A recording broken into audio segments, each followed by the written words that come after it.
Start.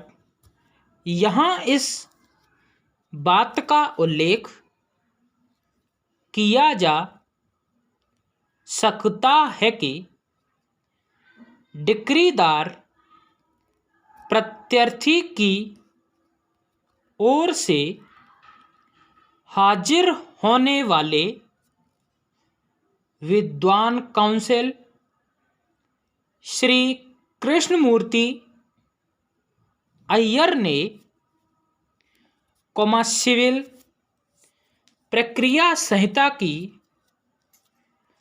धारा 47 के संशोधन के आधार पर या संहिता की संशोधित धारा 47 स्वपठित परिसीमा अधिनियम के अनुच्छेद 136 द्वारा परिसीमा अधिनियम के अनुच्छेद 134 के विवक्षित निरसन के आधार पर उच्च न्यायालय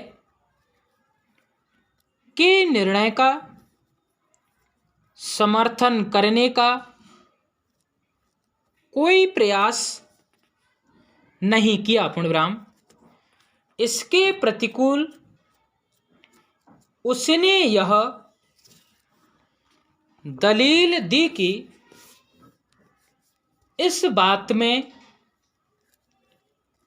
कोई संदेह नहीं हो सकता है कि अनुच्छेद 134 के परिसीमा उस तारीख से प्रारंभ होती है जब विक्रय आत्यंतिक बनता है। पूर्णविराम।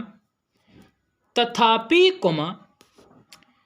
उसने उच्च न्यायालय के विद्वान न्यायाधीश के इस निष्कर्ष का समर्थन करने की इच्छा की है कि संपत्ति के कब्जे के परिधान के लिए आवेदन किसी अन्य आधार पर परिसीमा द्वारा वर्जित नहीं है जिसका उल्लेख कभी कभी किया जाएगा। पूर्णविराम। आदेश 21 नियम 92 के अधीन यहाँ कोई आवेदन नियम 89 नियम 90 या नियम 91 के अधीन किया जाता है अथवा जहां ऐसा आवेदन किया जाता है और नामंजूर किया जाता है वहां न्यायालय विक्रय का पुष्टिकरण करते हुए आदेश पारित करेगा और इस पर विक्रय आत्यंतिक बन जाएगा। पूर्णविराम। विद्वान काउंसिल द्वारा यह दलील दी गई कि यह सही नहीं है कि विक्रय नियम 92 में यथा उल्लिखित परिस्थितियों के अधीन ही आत्यंतिक बनता है और यह कि संहिता के आदेश 21 के नियम 89, 90 और 91 के उपबंधों के अलावा नीलाम विक्रय को उक्त नियमों में दिए गए आधारों के अलावा अन्य आधारों पर चुनौती दी जा सकती है। पूर्णविराम। काउंसिल ने यह दलील दी कि यदि विक्रय अपास्त करने के लिए आवेदन किया जाता है और इसका निपटारा कर दिया जाता है तो विक्रय ऐसे आवेदन के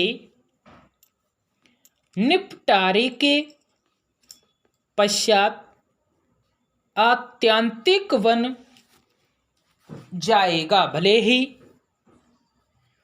यह आवेदन संहिता के आदेश 21 के नियम 89, 90 या 91 द्वारा यथा अनुध्यात नहीं है। पूर्णविराम। पैरास्टार्ट।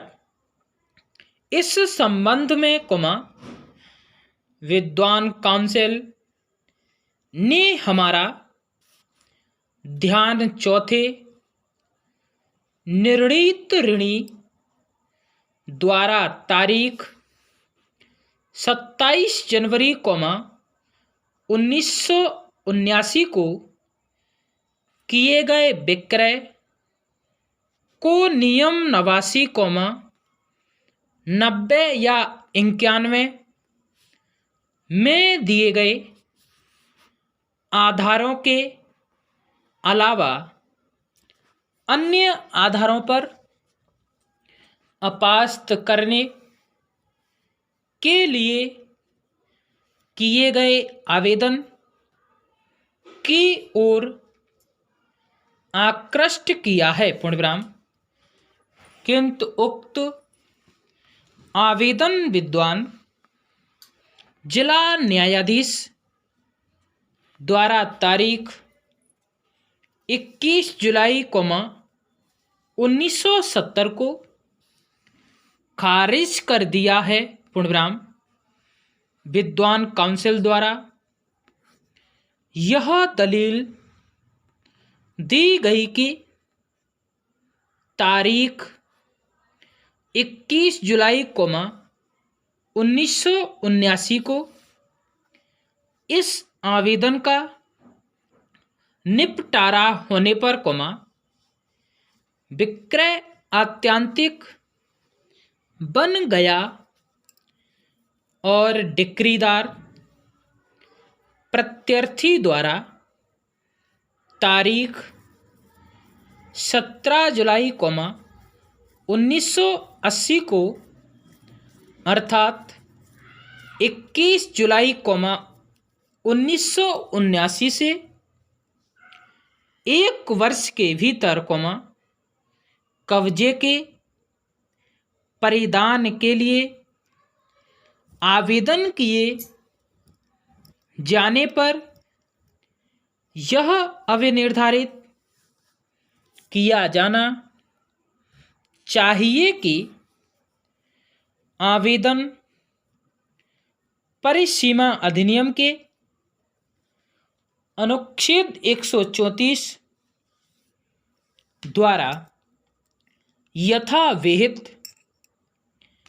परिसीमा कालावधि के पूर्णतः भीतर था। पूर्णविराम। इस दलील के समर्थन में विद्वान पूर्ण विराम, स्टॉप।